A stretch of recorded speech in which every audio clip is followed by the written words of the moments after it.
नमस्कार, बायजूस आईएएस हिंदी में आप सभी का स्वागत है। और आज हम 14 अक्टूबर के प्रमुख समाचारों पर आधारित कुछ प्रश्नों पर चर्चा करने वाले हैं। तो आइए शुरू करते हैं आज का डेली क्विज। आज के क्वेश्चन पर चर्चा करने से पहले एक बहुत ही महत्वपूर्ण जानकारी आप सभी के लिए है। हमारे द्वारा नेशनल स्कॉलरशिप टेस्ट का आयोजन किया जाने वाला है और यह टेस्ट 17 अक्टूबर को सुबह 11 बजे से शुरू होगा। आप सभी इस स्कॉलरशिप टेस्ट को दे सकते हैं और इस टेस्ट को देने के लिए आपको एक रजिस्ट्रेशन करना होगा, जिसका लिंक इस वीडियो के डिस्क्रिप्शन बॉक्स में दिया गया है। आपको ये ध्यान में रखना है कि ये रजिस्ट्रेशन 16 अक्टूबर सुबह 11 बजे तक हो पाएगा, तो उसके पहले आप सभी को यहाँ पर रजिस्ट्रेशन कर लेना है। और आपको ये भी ध्यान में रखना है कि ये टेस्ट 17 अक्टूबर को सुबह 11 बजे से शुरू किया जाएगा। तो जो भी स्टूडेंट आईएएस एग्जाम की तैयारी करते हैं और हमारे साथ जुड़ना चाहते हैं, तो उनके लिए बहुत ही अच्छा मौका है। आप इस स्कॉलरशिप टेस्ट को देकर के अट्रैक्टिव स्कॉलरशिप्स जीत सकते हैं। आइए अब आज के प्रश्नों पर चर्चा कर लेते हैं। यहाँ पर क्वेश्चन नंबर 1 है, निम्नलिखित में से किस सैन्य अभ्यास में भारत एवं अमेरिका शामिल है। और यहाँ पर आपको 3 सैन्य अभ्यास के नाम दिए गए हैं। यहाँ पर पहला सैन्य अभ्यास है मालाबार, और आप सभी जानते हैं कि मालाबार जो एक्सरसाइज होता है उसमें अमेरिका के द्वारा शिरकत किया जाता है। यहाँ पर जो दूसरा नाम है वह है युद्ध अभ्यास।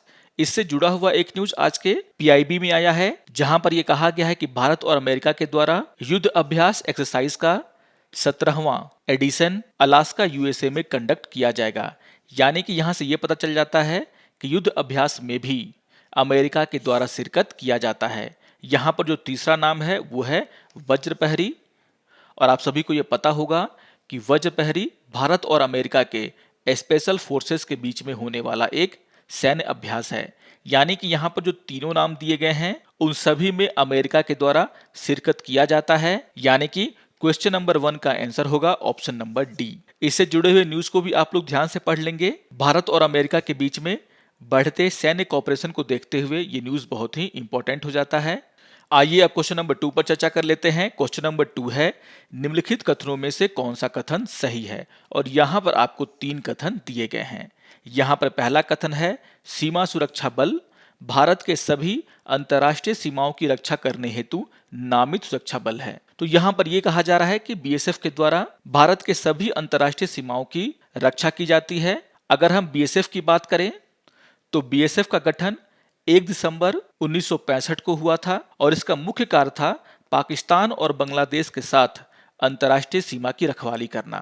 तो यहाँ पर आपको ध्यान में रखना है कि यहाँ पर सभी अंतर्राष्ट्रीय सीमा की बात नहीं है। यहाँ पर पाकिस्तान और बांग्लादेश के साथ जो हमारी अंतर्राष्ट्रीय सीमा है उसकी सुरक्षा करने के लिए सीमा सुरक्षा बल को बनाया गया था। और इसके आधार पर अगर देखा जाए तो यहाँ पर पहला कथन बिल्कुल गलत है। आइए देख लेते हैं दूसरे कथन को। दूसरा कथन है, यह रक्षा मंत्रालय के प्रशासनिक नियंत्रण के अधीन है। तो यहाँ पर यह कथन भी गलत है। आप सभी जानते हैं कि बीएसएफ एक अर्धसैनिक बल है और इसकी कमान मिनिस्ट्री ऑफ होम अफेयर्स यानी कि गृह मंत्रालय के अंतर्गत होता है। और इसके आधार पर देखा जाए तो यहाँ पर दूसरा कथन भी गलत है। आइए देख लेते हैं तीसरे कथन को। तीसरा कथन है, हाल ही में इसका अधिकार क्षेत्र अंतर्राष्ट्रीय सीमा से 10 किलोमीटर तक निर्धारित किया गया है। इस कथन का उत्तर आज के न्यूज में छुपा हुआ है। आज के द हिंदू समाचार पत्र में बीएसएफ को लेकर के एक न्यूज आया है और आप सभी को पता होगा कि होम मिनिस्ट्री के द्वारा एक नोटिफिकेशन लाया गया है जिसमें कहा गया है कि बीएसएफ अंतर्राष्ट्रीय सीमा से 50 किलोमीटर तक किसी भी व्यक्ति को अरेस्ट कर सकता है, सर्च कर सकता है और उसे गिरफ्तार भी कर सकता है। तो यहाँ पर आपको ये ध्यान में रखना है कि अभी जो नोटिफिकेशन आया है उसमें जो इसकी सीमा है उसे 50 किलोमीटर बढ़ा दिया गया है। यानी कि इंटरनेशनल बाउंड्री से 50 किलोमीटर एरिया तक यह अपना ऑपरेशन कर सकता है। अगर हम पहले की बात करें तो आपको ये ध्यान में रखना है कि इस नोटिफिकेशन से पहले बीएसएफ गुजरात में इंटरनेशनल बाउंड्री से 80 किलोमीटर तक अपने सारे ऑपरेशन कर सकती थी। इसके अलावा राजस्थान, पंजाब, वेस्ट बंगाल और असम में इसको जो एरिया कवर दिया गया था वो 15 किलोमीटर का था। यानी कि इंटरनेशनल बाउंड्री से 15 किलोमीटर तक ये अपने सारे ऑपरेशन को अंजाम दे सकता था। और इसके आधार पर अगर देखा जाए तो यहाँ पर तीसरा कथन भी पूरी तरीके से गलत है। यानी कि क्वेश्चन नंबर 2 का आंसर होगा ऑप्शन नंबर डी। यहाँ पर कोई भी कथन सही नहीं है। तो बहुत ही महत्वपूर्ण न्यूज है ये और बहुत सारी इंपॉर्टेंट जानकारी यहाँ पर हैं जिसको कि आपको ध्यान में रखना है।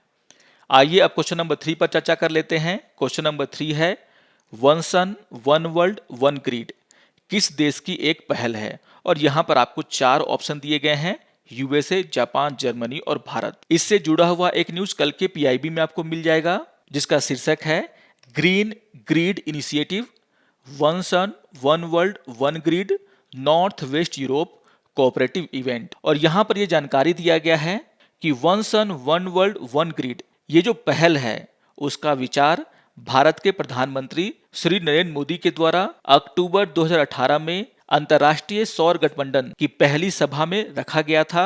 और इसके आधार पर अगर देखा जाए तो यहाँ पर क्वेश्चन नंबर 3 का आंसर होगा ऑप्शन नंबर डी, भारत। तो बहुत ही इंपॉर्टेंट क्वेश्चन है ये, और इससे जुड़े हुए न्यूज को भी आप लोग जरूर ध्यान में रखेंगे। आपको यहाँ पर ध्यान में रखना है कि मई 2021 में ब्रिटेन और भारत ने ग्रीन ग्रिड इनिशिएटिव और one sun one world one grid पहल के लिए हाथ मिलाने और नवंबर 2021 में ब्रिटेन द्वारा ग्लासगो में आयोजित होने वाली कोप 26 की बैठक में इसे संयुक्त रूप से लॉन्च करने का फैसला लिया था। और इसी को आधार बना करके ये क्वेश्चन आपके सामने रखा गया है। आइए अब क्वेश्चन नंबर 4 पर चर्चा कर लेते हैं। क्वेश्चन नंबर 4 है रणनीतिक बंदर अब्बास बंदरगाह किस देश में अवस्थित है? और यहाँ पर आपको 4 ऑप्शन दिए गए हैं, पाकिस्तान, ईरान, अफगानिस्तान और ओमान। अगर हम बंदर अब्बास बंदरगाह की बात करें तो आप यहाँ पर इसे फिगर में देख सकते हैं। बंदर अब्बास पोर्ट ईरान में स्थित है और यह बंदरगाह बहुत ही इंपॉर्टेंट है क्योंकि यह नॉर्थ साउथ ट्रांसपोर्ट कॉरिडोर का एक बहुत ही महत्वपूर्ण हिस्सा है। आप देख सकते हैं कि ये जो येलो लाइन में दिखाया गया है वह नॉर्थ साउथ ट्रांसपोर्ट कॉरिडोर के नाम से जाना जाता है, जहां पर भारत के मुंबई से मॉस्को को जो है जोड़ा जाने वाला है। और यहाँ पर आप देख सकते हैं कि ईरान के जो 2 महत्वपूर्ण पोर्ट हैं, एक तो छाबर पोर्ट और दूसरा बंदर अब्बास पोर्ट, इस कॉरिडोर में बहुत ही महत्वपूर्ण भूमिका निभाने वाला है। और इसके आधार पर अगर देखा जाए तो यहाँ पर क्वेश्चन नंबर 4 का आंसर होगा ऑप्शन नंबर बी, ईरान।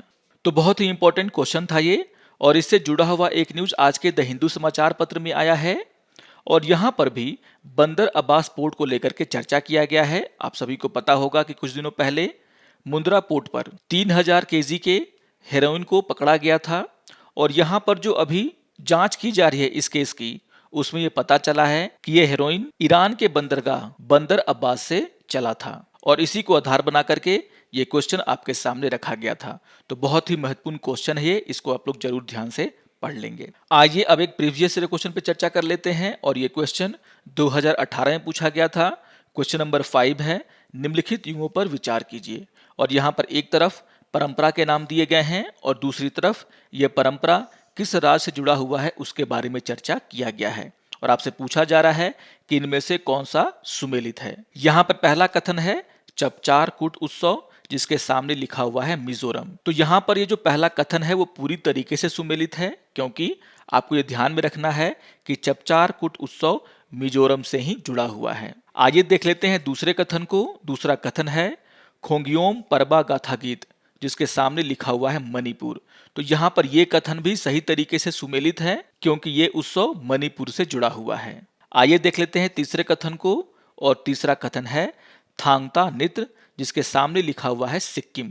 तो यहाँ पर यह कथन गलत है। आपको ये ध्यान में रखना है कि थांगता नृत्य मणिपुर से जुड़ा हुआ है और इसे हम वार टाइम डांस के नाम से भी जानते हैं। तो यहाँ पर थांगता नृत्य सिक्किम से नहीं बल्कि मणिपुर से जुड़ा हुआ है, यानी कि यह सुमेलित नहीं है। और इसके आधार पर देखा जाए तो क्वेश्चन नंबर 5 का आंसर होगा ऑप्शन नंबर बी। यहाँ पर पहला और दूसरा कथन सही तरीके से सुमेलित हैं। तो बहुत ही महत्वपूर्ण क्वेश्चन है ये। आइए अब आज के तथ्य के ऊपर चर्चा कर लेते हैं और आज हम चर्चा करने वाले हैं भारत और श्रीलंका के बीच में होने वाले अभ्यास मित्र शक्ति के बारे में। और इससे जुड़ा हुआ एक न्यूज आज के द हिंदू समाचार पत्र में आया है। अगर हम मित्र शक्ति की बात करें तो इसका 8वां संस्करण श्रीलंका के कॉम्बैट ट्रेनिंग स्कूल अम्पारा में आयोजित किया जाएगा और यह जो एक्सरसाइज है वह 4 अक्टूबर से लेकर के 15 अक्टूबर तक आयोजित किया जाएगा। आपको ये ध्यान में रखना है कि इसका 7वां संस्करण पुणे के फॉरेन ट्रेनिंग नोड में 2 साल पहले हुआ था। 2020 में इसे आयोजित नहीं किया गया था क्योंकि कोविड-19 के कारण दोनों देशों ने इस एक्सरसाइज को निलंबित कर दिया था।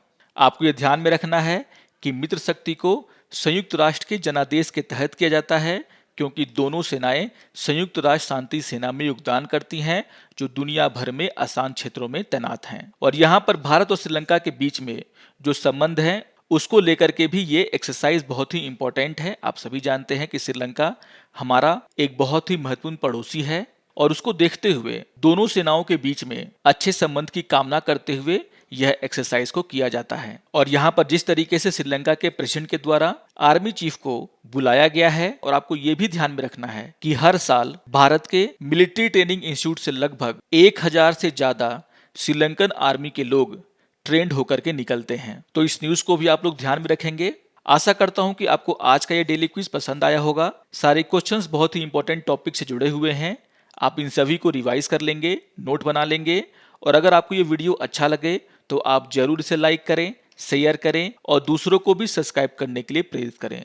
तो मिलते हैं डेली क्विज के अगले अंक में। तब तक के लिए नमस्कार और धन्यवाद।